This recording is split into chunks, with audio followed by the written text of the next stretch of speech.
Amen. Salamat po sa ating Panginoon. Ang sabi po sa awitin, all the glory to those who worthy. And because of Jesus, we are changed. Samahan mo niyo po ako mga kapatid sa panalangin. Lord, salamat po sa iyong Espiritu na patuloy pong ipinagkakaloob sa amin. Kaya kami ngayon, Lord, sa pamamagitan din ng aming Espiritu, kami po ay nakapagpahayag ng iyong pong mga tinuturo po sa amin. Sa ganyan Panginoon, dalangin po namin sa kapaligiran. Kayo po ang kumontrol mula sa simula sa matapos at loobin mo po na maintindihan mo nawa ng bawat makapakinig sa salita mo po na aming pagbubulay-bulay sa oras na ito. Sa pangalan ni Jesus, tayo pong lahat kami sabi ng Amen. Praise God.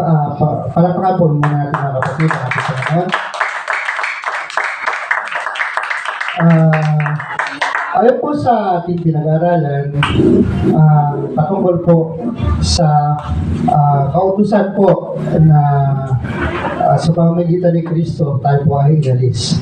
So ako po ay magsisimula po sa salita sa Lucas chapter 7.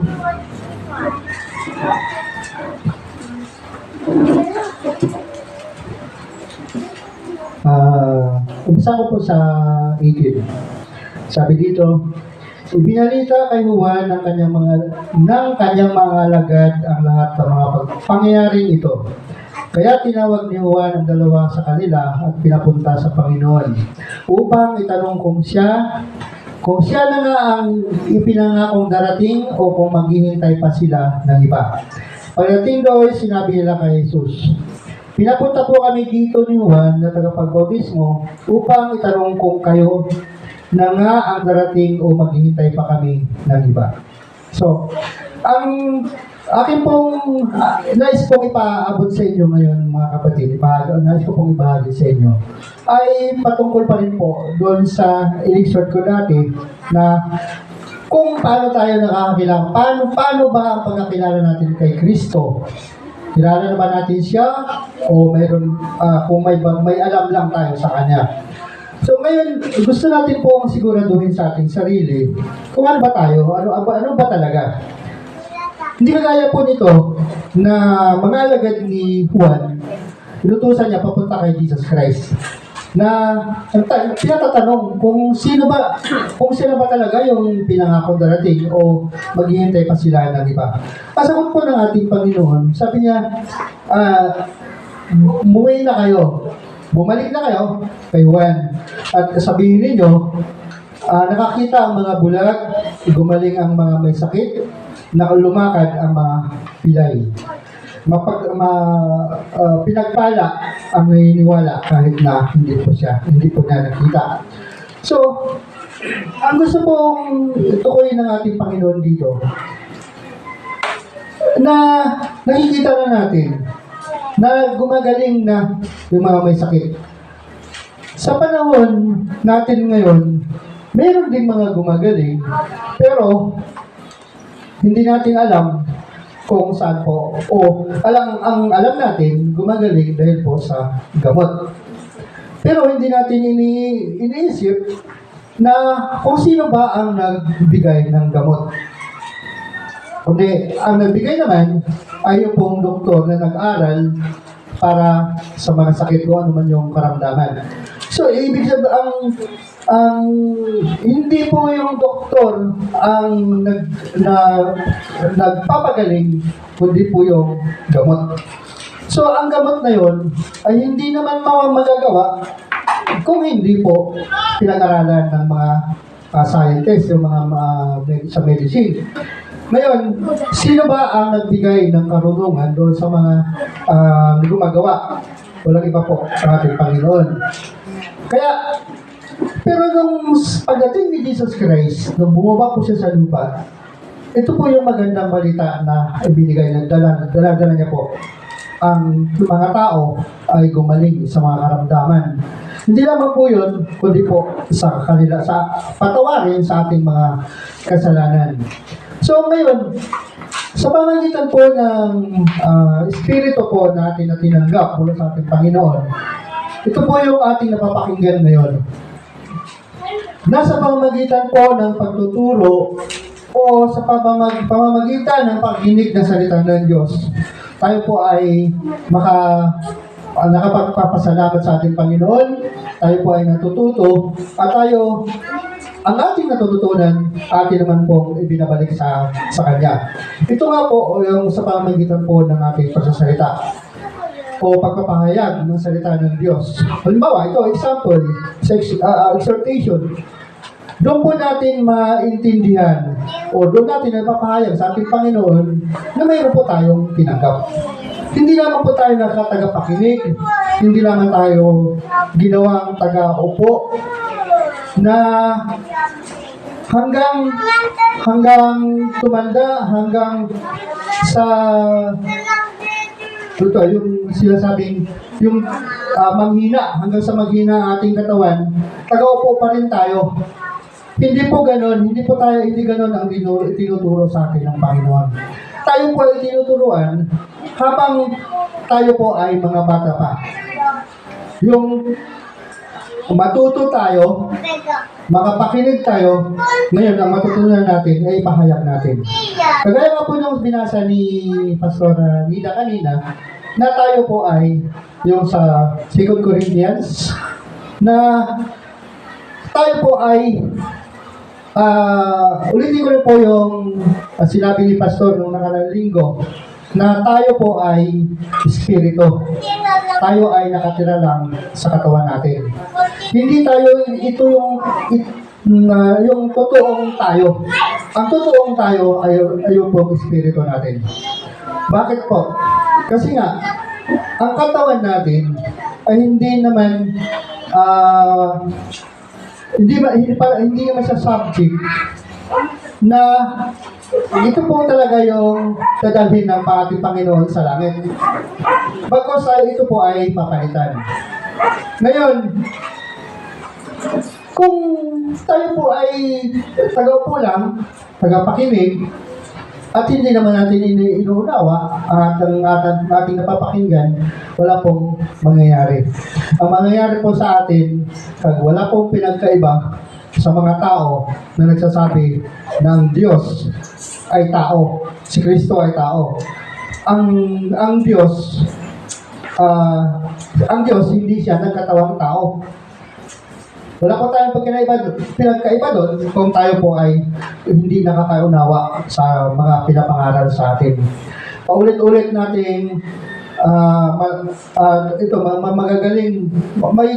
magaling tayo sa pagbabasa sa mga verses ng Bible.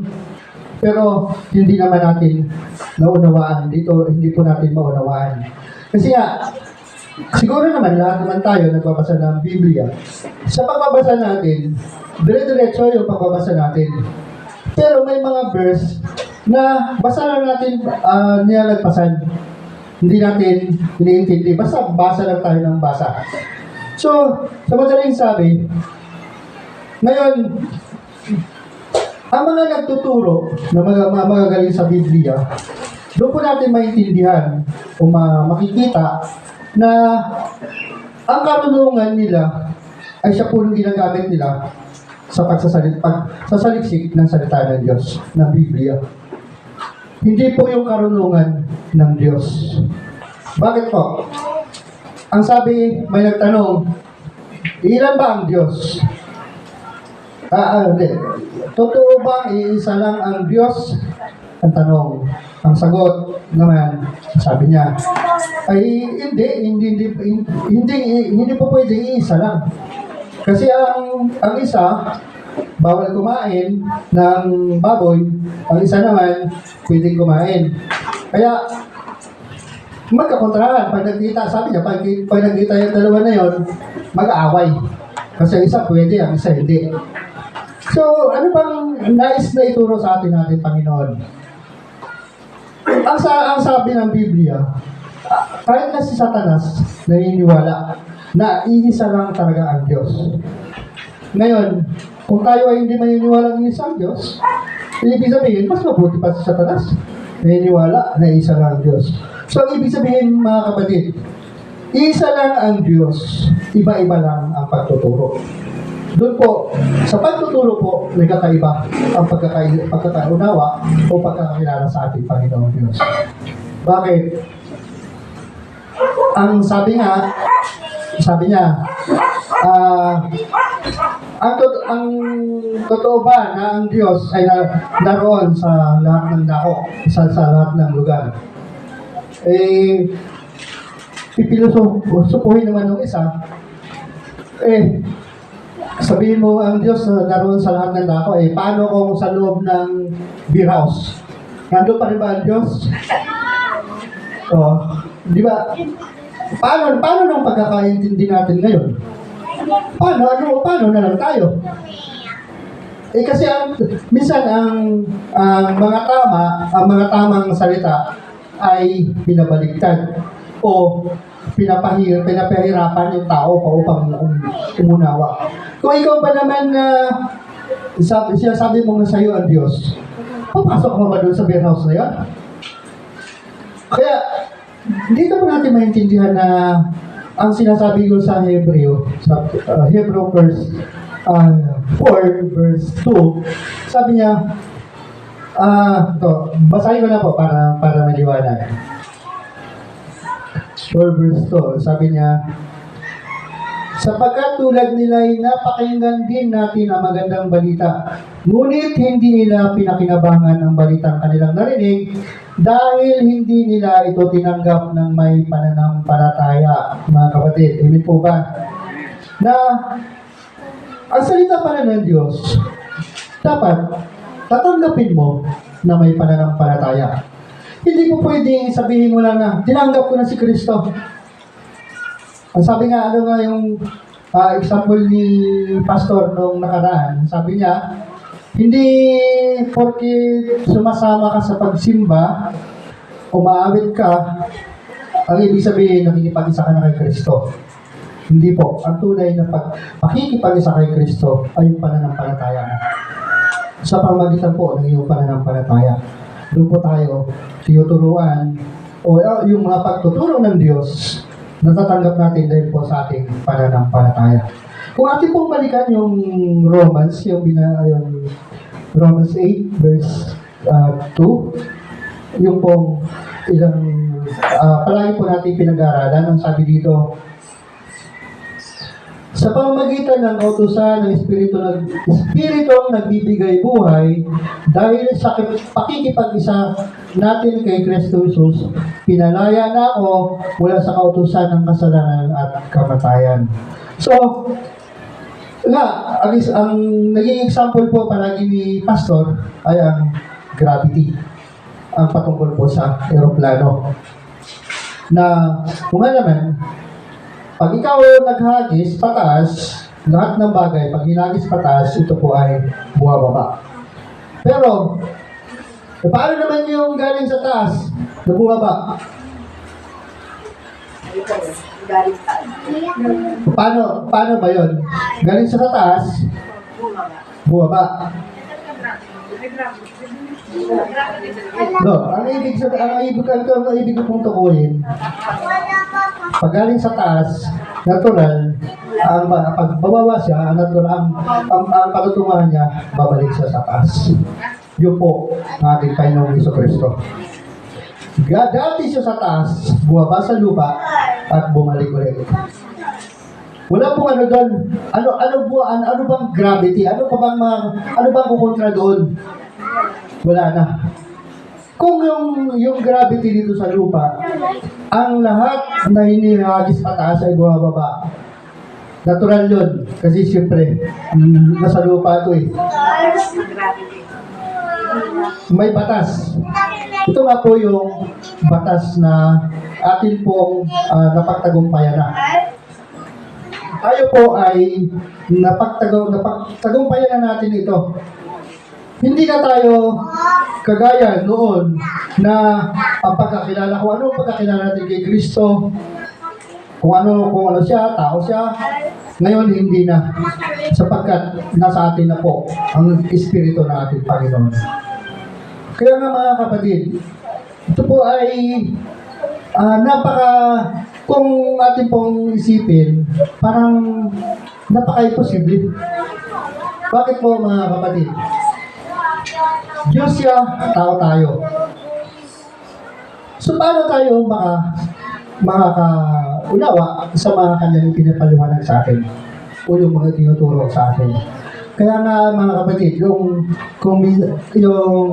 pinakita ni Pastor dito, yung body, soul, and spirit, napaka-importante po na po yung kung napanood natin po yun, napaka-importante po, yun po ang napaka-importante na nung unang panahon ang nasusunod sa atin ay ating katawan. Subalit, nung tinanggap natin si Kristo, hindi na po yung nasusunod, kundi yung ating na pong Espiritu. Sapagkat ang sinasabi nga, pag ang isang tao nabuborn again, ang nabuborn again po sa atin ay ating pong Espiritu. Hindi po ito yung aking katawan. Meron pa isa yung pabilog na ito ba mga kapatid, minsan ito po. Ito po yung sinasabi sa Hebrew na ang salita ng Diyos matalas pa sa talim na magkabila. Pero mo ito mga kapatid, tatagos dito yung salita ng Diyos. Nandito yung salita ng Diyos. Sa kalagitnaan ng soul at saka spirit. So, ano ba? Pag-isipin natin, napakatalim. Napakatalim naman ang salita ng Diyos. Tumatagos. Kaya, sinabi ko nga po mga kapatid, na kung tayo po ay i-example ko na lang po yung mga naniniwala na may Diyos pero hindi naniniwala kay Kristo. Na ito naman po yung pinaka-importante sa lahat na tayo natanggapin po natin si Kristo sa ating buhay. Siya po ang sabi nga po sa sinabi dito, sa pamamagitan ng Espiritu ng buhay. Siya po yung nagiging gabay natin, nanguna sa atin para tayo ngayon makaalpas po, makawala po dahil sa mga katuruan, sa mga lumang katuruan na ang tumatanggap ng mga katuruan na yon hanggang ngayon, yun pa rin po yung kanila itinuturo.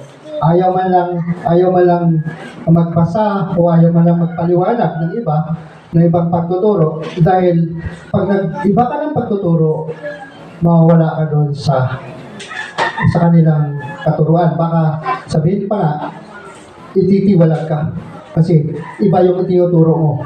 So, sa atin ngayon mga kapatid, parang kung atin pong ang sinabi ko po doon sa nung nakarang linggo ng gabi, nag-usap-usap kami, nag-duty kami dyan mga kadot. Salamat naman sa ating Panginoon dahil yung napag-usapan po natin yung patungkol kay Kristo at patungkol po sa mga reliyon. May nagtanong kung ano ba talagang totoo? Si Kristo ba buhay o si Kristo ay patay? Hindi. Magpapaliwanag ako sa kanila, may sisingit na isa. Hindi pa matatapos yung paliwanag mo. Iba na naman yung topic kasi pag nagpapaliwanag ka, sagot yung isa, iba naman ang topic doon. Kaya, ang nangyari, yung inumpisahan namin, hindi natapos. Hanggang sa nagkahiwa-hiwalay na lang kami, hindi natapos yung pinag-usapan namin. Pero, salamat sa ating Panginoon, sabi ko ito na siguro yung way na sa pamamagitan noon, siyempre alam na nila kung ano yung kung ano tayo, kung ano yung paniniwala natin, kung pareho rin ba sa kanila na sabi niya, may isang yung sabi niya na believe ako. Kasi Tinutulungan lahat ng member, tinutulungan niya kung naghihirap ka, tutulungan ka niya. Pero ang tanong ko naman, paano naman kung ang tama yun, kung dito lang tayo sa sanlibutan. Kung yung tao dito lang sa sanlibutan, walang naghihintay na Diyos. Eh paano tayo makakapunta sa Diyos kung ang paniniwala mo ay ganun lang na si Kristo, tao? Paano na? Paano tayo diligtas si Kristo kung hindi siya Diyos? Tao lang siya. Paano? Yun. Kaya salamat sana ang dalangin ko sa ating Panginoon na magtuloy-tuloy ang usapan na yun. Kasi minsan, may hindi mawala talaga yung kwentuhan ng mga barbero. Mga barberong kwento. Pero ako nananalig ko sa ating Panginoon. Naniniwala ako na darating ang may tamang panahon, may tamang oras para sa pagtuturo at sa pagpapaliwanag ng salita ng ating Panginoon.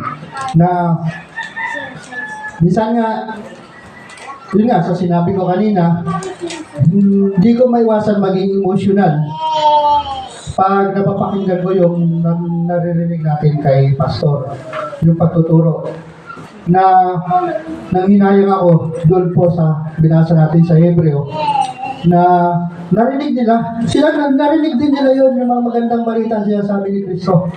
Ang problema, hindi po nila napakinabangan. Ano po ang sinasabing hindi napakinabangan? Pagaya nitong communion natin, sinasabi nila, ito sagrado. Sagrado. Bakit umiinom ang mga bata? Eh, dapat sabi niya sa mga nakakaunawa lang, nakakaintindi lang.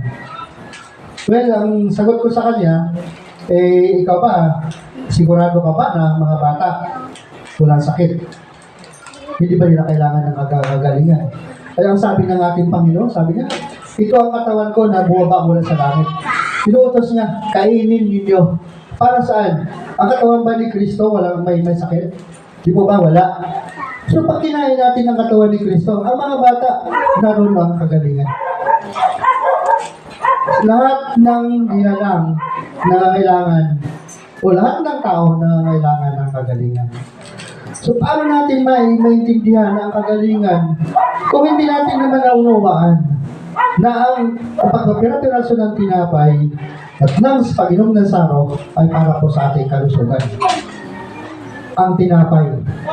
Kaya ang turo na simula pa 7 taon ako na hanggang ngayon, yung pa rin ang pagtuturo nila.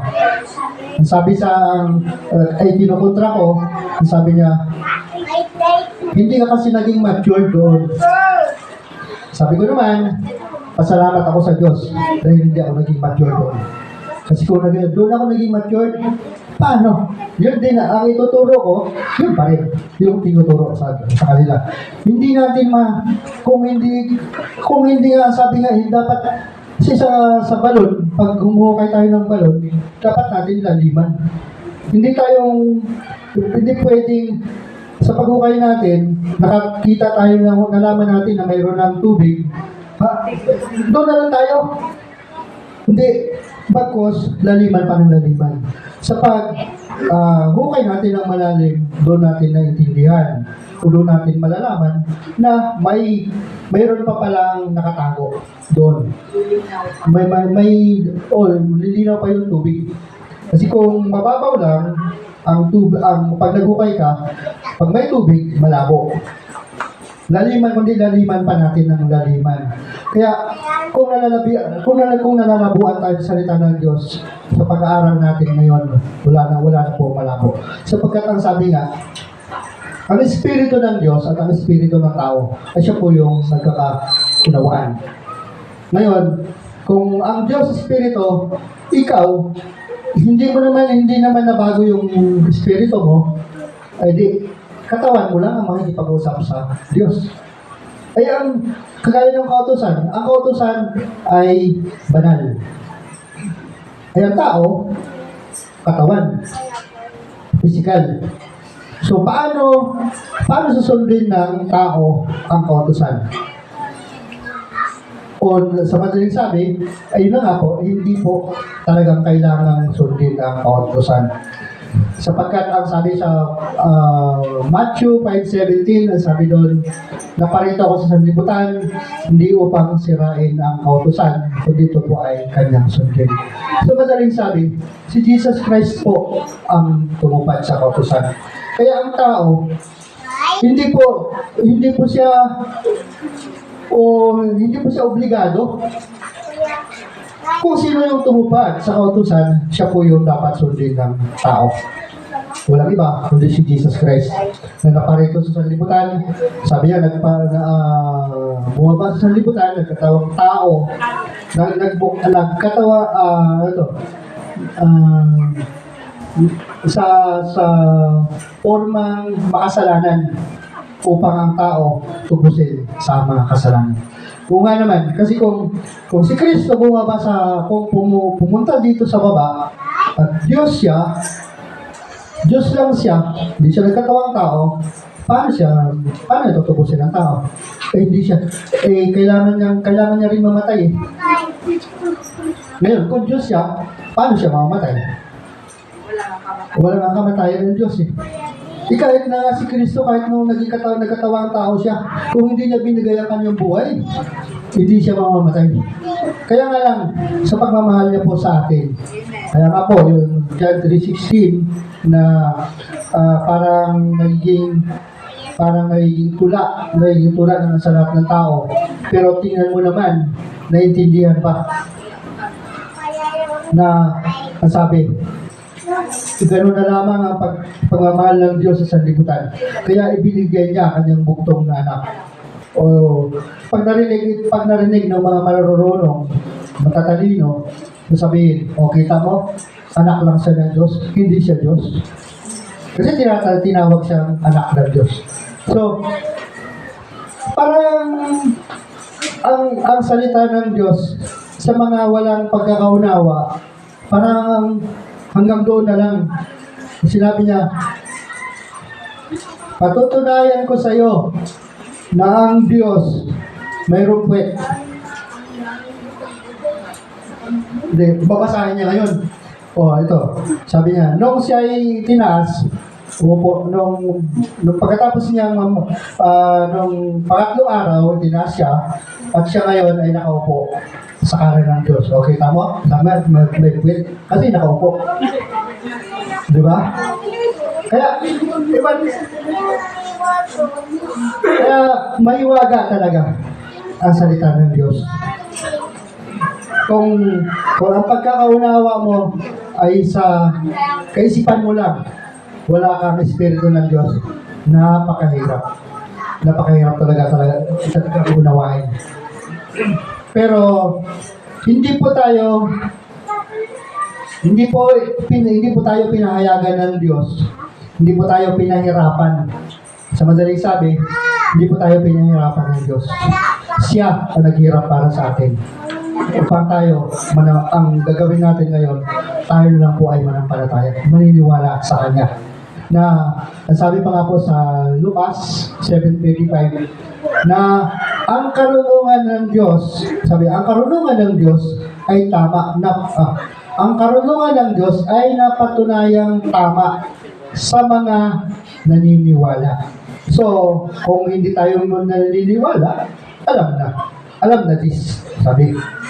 Alam na pag ikaw naniniwala, tama ang salita ng Diyos. Ngayon, kung hindi ka maniniwala, alam na. Alam niyo na yun kung ano ang ibig sabihin nun. Kaya, ito po, ang pasasalamat ko lang sa ating Panginoon na isa ako sa ginamit natin Panginoon para makapag-share ng kanyang salita. Kung ano po natututunan ko, sinishare ko rin po. Kaya nga ang sabi, pag tayo po, kung ano yung binigay sa atin ng Diyos, dapat natin i-share din. share po natin libre. Wala pong bayad. Sapagkat ibinigay sa atin ng Diyos, libre. Tayo naman ngayon, libre din na magsalita o magpahayag sa ating mga kapatid. O sa lahat ng tao, kinakailangan na mag-share tayo ng Word of God, tayo po ang gagamitin ng ating Panginoon. Kasi nga, sa ating napapakinggan ngayon, sa madaling sabi, milya-milya na ang layo natin, aagwat natin doon sa mga nauna sa atin. Kaya nga totoo nga ang sabi ng Biblia na mayroong nauna na mahuhuli at mayroong mahuhuli na mauuna. Ang tinutukoy po doon ay ito po yung natututunan natin. Ang salita ng Diyos na sa atin, ibinibigay po sa atin sa mga nakikinig. Ito po ay hindi naman po ang sabi nga kung sa'yo akma, sa'yo tatama. Kung hindi ito akma sa'yo, hindi po. Hindi rin. Kung hindi ukol, hindi bubukol. Yun po ang kasabihan ng tao. Pero ang kasabihan ng tao, mayroon ding parang malapit na sa katotohanan. Malapit na sa katotohanan yung kasabihan ng tao. Pero sabihin natin malapit sa katotohanan dahil po ito po ay kanila rin narinig. So ito ngayon mga kapatid, siguro kung way ni Lord ang pangarap ko talaga, ito po kung kalooban talaga ng Lord doon po sa amin. Alam ko po, marami pang hindi nakapakinig ng salita kung ano yung napakinggan natin. Sigurado po ako, wala pang napakapakinig sa amin ito. Kung ano lang yung napakinggan nila noon, yun na po yung narinig nila. At yun din po ang tinuturo nila. Kahit na ilang church na itatayo sila, kahit na ang lugar namin, marami ng church, pero nakakasiguro po tayo ng natutunan nila. Kung ano yung natutunan noon, hanggang ngayon, yun pa rin. Kaya, yun po, hinihiling ko sa ating Panginoon na kung luluubin ni Lord, pero ang sabi nga ni Pastor, kailangan pag humayo tayo, kailangan ng token. Ay, paano naman tayo makapunta doon kung walang token? Pero, si Lord na ang mag-provide doon. Tatanggapin lang natin kung ano man po yun. Kung kalooban talaga ni Lord na magkaroon doon ng gawain, siguro po, hindi na ako magdalawang isip na magturo. Hindi po sa kung ano po yung natutunan natin, i-share ko rin doon. O kaya kung saan man dito kung saan man sa Pilipinas tayo dadalhin. Nung nakaraan yung sinabi ko nga, kung mayroon nang gawain sa Antipolo, kung mayroong gawain sa Baras, sa Morong, kinakailangan ang mga pastor na ron. Kaya ang nandito, kailangan nating mag-aral. Sa pasimula, exhortation. Sa atin naman, ang inumpisahan sa atin ay testimony. Di ba mga kapatid, testimony tayo nagsimula. Tapos, nung nagsimula ang exhortation, nasa, na tayo, God's way na tayo. Doon po. Kaya nagsimula sa exhortation hanggang nasanay tayo ngayon ginagamit na ng ating Panginoon sa pag-share ng salita ng ating Panginoon Jesus. Lalo na sa itong verse na to natin pinag-aaralan na dahil po sa kautusan ng Espiritu na nagligtas sa atin mula sa kasalanan patungo sa kamatayan, tayo ngayon ito ngayon ang ating iniintindihan na mayroon palang batas o mayroon palang espiritu na nag-guide sa atin, nagbibigay sa atin ng karunungan at ito po ay atin naman tinatanggap. Kaya sa oras ito mga kapatid, tayo po ay tumayo. Tayo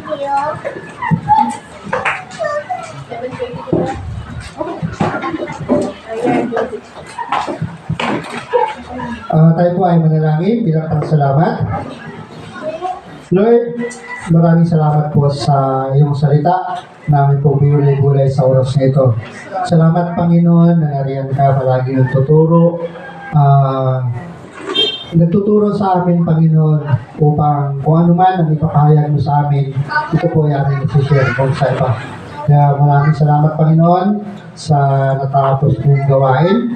Mga Lord, patuloy ka pong dalangin po namin na patuloy ka pong magpahayag dito sa amin. Nang higit pa, Panginoon, na ito po ay aming tinatanggap habang kami po ay narito sa liputan ito. Tuloy, Panginoon, sa bilang pagkatapos, tanggapin po natin ang pagpapala ng ating Panginoon sa buong isang linggo. Ang pagpapala ng ating Panginoon ay sumaatin ang kalakasan, kalusugan ng bawat isa. Kasi po natin hinilin sa ating Panginoon. Kaya tinatanggap namin, Panginoon, na kayo po ang patuloy na bibigay nito. Kaya, Lord, sa mga susunod na araw, kami po lahat ay umaasa, Panginoon, at nagtitiwala na ang lahat na ito ay pagkalugong po sa akin. Sa pangalan ni Jesus, ang palahat ay masabi namin. Amen.